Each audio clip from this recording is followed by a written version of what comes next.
Hello everyone, Minute Plus Meditation, Sunday, July the 11th. In the Gospel, Jesus called the 12 and began to send them out two by two and gave them authority over unclean spirits. He ordered them to take nothing for their journey except a staff, no bread, no bag, no money in their belts, but to wear sandals and not to put on two tunics. So, again, a lot going on here.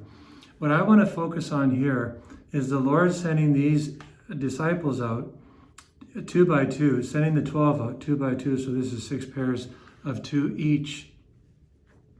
And he calls them to radical dependence on Him, and that He will take care of them through the goodness of other people from a distance. Now think of this. Jesus stays here. He sends all the 12 out way out there. And yeah, they're going to encounter hospitality from others, but He is going to take care of them by His power. That's a pretty amazing dynamic. So He could say, just go and fend for yourself, but He's saying, no, you will be taken care of.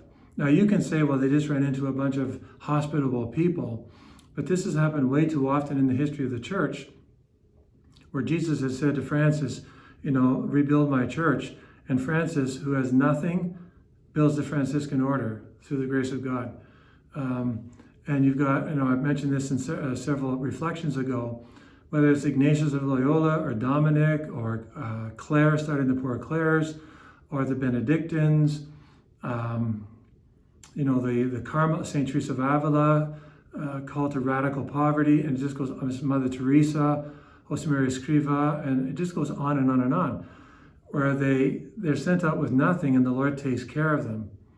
So they have a heart that is so deeply rooted in trust in the Lord. I'm sure they went through days, like even Paul says, I was hungry, I was beaten, I was out in the sea, I didn't know if I was going to die, I had to hide from my own people.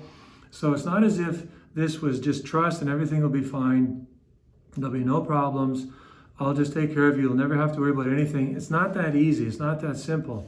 The Lord did take care of them, but they still experienced pushback. They experienced trials and tribulations.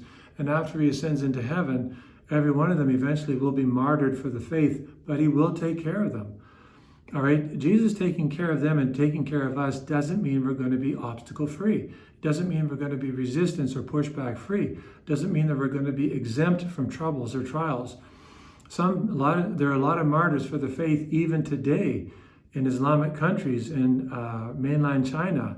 There's a lot of martyrs, people imprisoned simply because they're Catholic, and they speak out sometimes about injustices or abuses, and the ruling authorities will not tolerate this.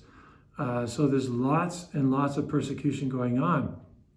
Even in our own society, the woke movement, how it seeks to annihilate, destroy characters, destroy jobs, destroy careers, because people speak truth. So, but does the Lord take care of them? He will.